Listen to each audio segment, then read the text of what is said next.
Meraih ampunan dari Allah Subhanahu wa Ta'ala di bulan Ramadan tentu saja bukan tanpa perjuangan.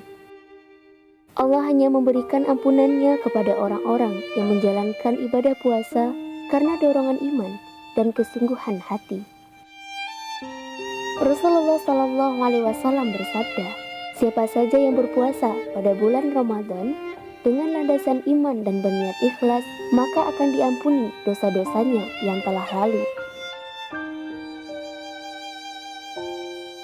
Ampunan Allah tentu saja tidak diberikan kepada sembarang orang. Meskipun orang tersebut kelihatan berpuasa, menahan lapar dan dahaga. Rasulullah Shallallahu Alaihi Wasallam mengingatkan, betapa banyak orang yang berpuasa, namun tidak mendapatkan apapun kecuali lapar, dan betapa banyak yang menghidupkan malam tidak mendapatkan apapun kecuali begadangnya saja.